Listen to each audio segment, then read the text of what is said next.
அனைவருக்கும் வணக்கம். அனைத்து டீலர் பெருமக்களுக்கும் வணக்கம். சீஃப் கெஸ்டாக வந்து ராம்குமார் அவர்கள் எங்களை பெருமைப்படுத்தியுள்ளதற்கு என்னோட சிறந்தாழ்ந்த வணக்கத்தையும் நன்றியும் அவருக்கு உரித்தாக்குகிறேன். சார், அவர் ஒரு லைன்ஸ் கவர்னராக இருந்து இன்னைக்கு ஒரு 25 கோடி ஒரு பள்ளி அவர் நிறுவி அந்த பள்ளியில் ஏழை குழந்தைகளுக்கு சிபிஎஸ்இ சிலபஸில் ஒரு ஸ்கூல் நடத்துது. கார்பரேஷன் ஸ்கூலுக்கு நானே நிறைய கட்டி கொடுத்துருக்கேன். பொள்ளாச்சிக்கா அம்பராமலை ஸ்கூல் கட்டி கொடுத்தேன். ஒண்டிப்புதுர்கிட்ட ஒரு ஸ்கூல் மெயின் ரோட்லேயே சங்கமம் கிளப் கட்டி கொடுத்துச்சு. அதெல்லாம் சிறிய லெவலில் கட்டி கொடுத்துறோம். அந்த காலகட்டத்தில் 10 லட்சம் அப்படி செலவு பண்ணி அந்த மாதிரி எல்லாம் சென்ட்ரல் கவர்மெண்ட் திட்டம் அவங்க திட்டம் இருந்துச்சு. நம்ம பாதி போட்டால் சென்ட்ரல் கவர்மெண்ட் மீதி கொடுக்கும். நான் லைன்ஸில் நான் நிறைய பண்ணியிருக்கேன். நான் லைன்ஸுக்கு நிறைய வந்து டொனேஷன்ஸ் கொடுத்துருக்கேன். ஆனால் இவர் வந்து ரொம்ப டேலண்டாக அவர் 25 கோடி போடலைங்க, அவர் கையிலேருந்துலாம் போடல. ஆனால் நிதி வாங்கி பெருக்கி அன்னை தெரசா போல, அன்னை தெரசாவின் மொழி என்ன, இறந்து குடிக்கணும், இறந்துதான் குடிக்கணும், பிச்சை எடுத்து ஏழை சாப்பாடு போகணும், அதுக்கு பேர் தான் இறந்து குடிக்கிறது. அது மாதிரி அவர் வந்து லைன்ஸ்ல ஒரே ஒரு வருஷம் கவர்னர். ஆனா அவர் முதல்லயே திட்டம் தீட்டி ஒரு சிக்னேச்சர் ப்ராஜெக்ட் பண்ணதுல இருந்து எனக்கு அவர் மேல ஒரு அலாதியான மரியாதை. நான் இதோட 2வது கூட்டத்துக்கு கூப்பிட்டேன். நீ அடுத்து எப்ப சீக்கிரமா கூப்பிடுன்னு தெரியல. அவர் அந்த போரத்துல வந்து இன்னொன்று வேற மாதிரி நிறைய பேசுவாரு. இதை விட சிறப்பாக, ஏன்னா அவருக்கு வந்து சோசியல் வந்து இதை விட ரொம்ப சாதனை படிச்சவர். பிசினஸ்ல அவர் நிறைய பண்றாரு.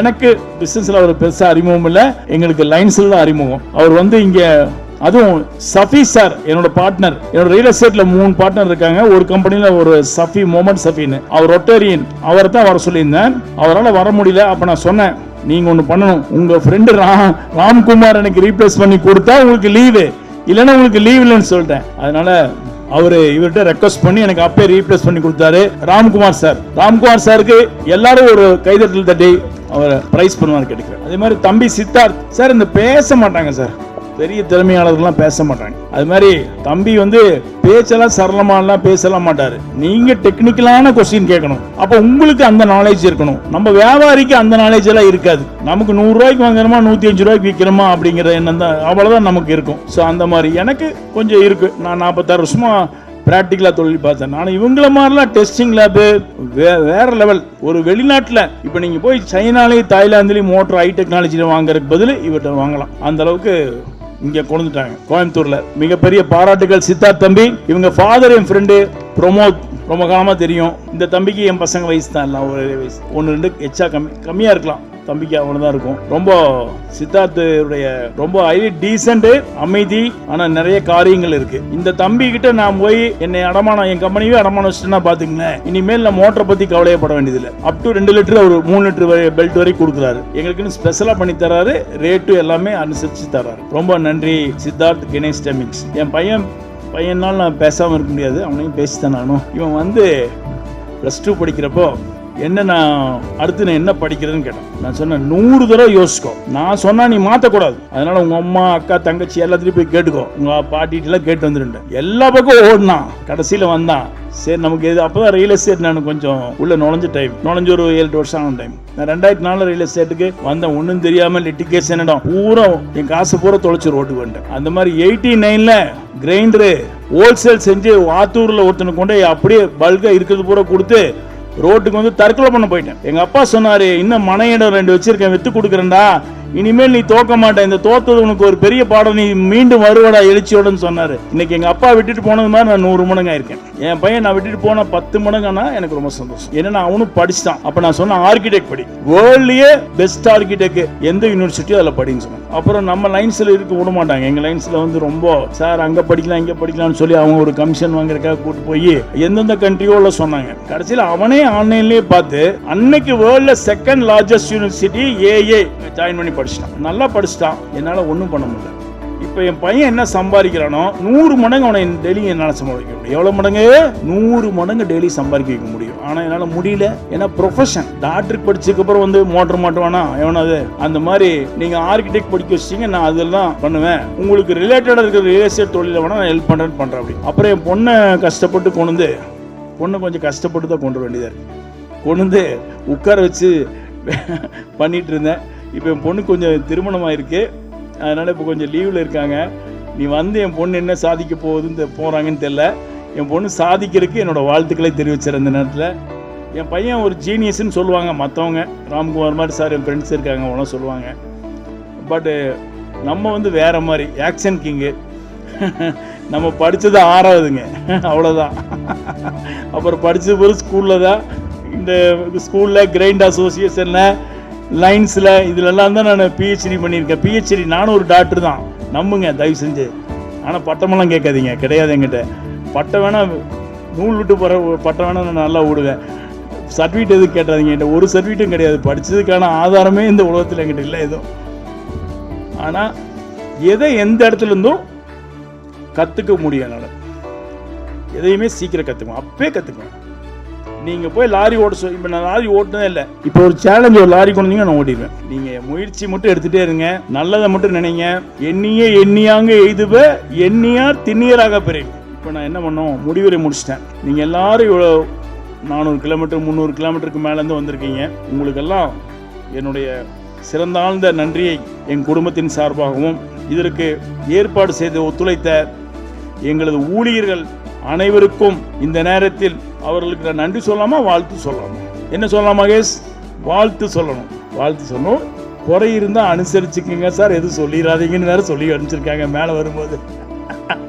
நாங்கள் தாங்க மாட்டோம். ஏன்னா அவ்வளோ கடுமையாக உழைச்சிருக்காங்க. எனக்கு பர்சனல் மேனேஜர் இருக்கிற நர்மதா, எனக்கு எதுக்கு கிரைண்ட் கம்பெனிக்காரனுக்கெல்லாம் எம்டிக்கெல்லாம் பர்சனல் மேனேஜர் தேவையில்லை. அவனே ஸ்பேனர் எடுத்து மாட்டுறதா கிரைண்டுக்காரனோட தகுதி. நான் ஒரு 7-8 தொழில் பண்ணுறதுனால எனக்கு ஒரு பர்சனல் மேனேஜர் நர்மதா இருக்குது. அப்படி அந்த பொண்ணுக்கு லோ பிபி ஆகி அப்படியே வேலை பார்க்கவே முடியல, அவ்வளவு ஸ்ட்ரெஸ்ஸு. ஏன்னா இந்த வீடியோ, இந்த ஏற்பாடு, இந்த டிஜே இதெல்லாமே அந்த பொண்ணு ஏற்பாடு பண்ணதா. நீ அடுத்து வர நிகழ்ச்சி எல்லாமே அந்த பொண்ணுக்கு என்ன பண்ணா, நான் சொன்ன ஃப்ரெண்டுக்கு கொடுத்துட்டாரு சாரு, குறை வந்தால் நம்ம தலையில் விழுந்துருமேன்னு பயம். மகேஸ்வரி எனக்கு அறிமுகம் பண்ண மாதிரி நான் மகேஸ்வரி அறிமுகம் பண்ணணும். மகேஸ்வரி என்கிட்ட வந்து இன்டர்வியூக்கு வந்தப்போ வயசு மகேஷ்க்கு 20 வயசு, இப்போ மகேஷ்க்கு 40. 20 அம்மா வயசு சொல்லிட்டேன், தப்பான்னு வச்சுக்காது. 20 வயசு அந்த பொண்ணு வந்து துடிப்போட என்கிட்ட இன்டர்வியூ அட்டன் பண்ணும்போதே எனக்கு ஹெல்ப் பண்ணுது. அதை எடுத்து கொடுக்குது, இதை எடுத்து கொடுக்குது. சார் நான் வேணா எடுத்து கொடுக்கணும், அவ்வளவு துடிப்பு. அந்த பொண்ணு இடையில ஒரு 4-5 வருஷம் நம்ம கம்பெனியில் 4 வருஷம் எல்லாம் போயிடுச்சு. கல்யாணம் பண்ணி குழந்தை. இந்த பெண்களுக்கு எல்லாமே பிரச்சனைங்க பாவம். கல்யாணம் பண்ணி இந்த குழந்தை பிறக்கிற ப்ராசஸில் பெண்கள் பின்னடைஞ்சிடுறாங்க. கல்யாணம் பண்ணுறப்ப பாருங்க பெண் தான் பவராக இருப்பாங்க, நம்ம அவங்க பின்னாடி சுற்றிட்டு இருப்போம். கல்யாணம் பண்ணதுக்கு ஒரு பாவம் அவங்கள ஒரு வழி பண்ணி ஆயிடுது. இயற்கை சூழ்நிலை அப்படி இருக்கு. நம்ம நாட்டில் அது ரொம்பவும் இருக்கு. பெண்களுக்காக சொல்கிறேன். இன்னொன்று, என்னோட கம்பெனி ஆட்சி செய்கிறதே பெண்கள் தான். முக்கியமான post Mahesh manager, Narmada personal manager, sales in charge Dharani, purchase in charge ஒரு அருமையான பொண்ணு தனா. நான் என்ன நினைச்சேன், 18 வயசுல நான் புல்லட் வாங்கி ஓட்டினேன். என் பொண்ணுக்கு 18 வயசுல புல்லட் வாங்கி கொடுக்கணும்னு நினைச்சேன். ஆனா என் பொண்ணு அந்த மாதிரி இல்லை, அவங்க நேச்சுரல் வேற மாதிரி. அவளுக்கு நிறைய திறமை இருக்கு, சமையல் கலைக்கு வல்லுனர் என் பொண்ணு, அந்த மாதிரி நிறைய திறமை இருக்கு. உங்க எல்லாத்துக்கும் ஊழியர்கள் எல்லாத்துக்கும் வாழ்த்து சொல்லிட்டேன். சத்தியமூர்த்தியில ரொம்ப எஃபர்ட் எடுத்த, அப்படி நம்ம எங்கிட்ட இருக்கிறதுலே கொஞ்சம் கிராஜுவேட் வந்தான். சரி, நான் ரொம்ப டைம் எடுத்துக்க விரும்பல, முடிக்கலாம்ங்கிறது வந்தேன். அனைவருக்கும் எல்லோருக்கும் நன்றி பாராட்டி உங்களுடைய ஒத்துழைப்பை நல்கி நல்ல ஒரு எதிர்காலத்தை இந்த பாரத் கிரைண்ட் கம்பெனிக்கு வழங்குங்கள் என்று கேட்டுக்கொண்டு, ஒவ்வொரு நாளின் தொடக்கத்திலும் ஒரு எதிர்பார்ப்பு, ஒவ்வொரு நாளின் முடிவிலும் ஒரு அனுபவம். இதுதான் வாழ்க்கை.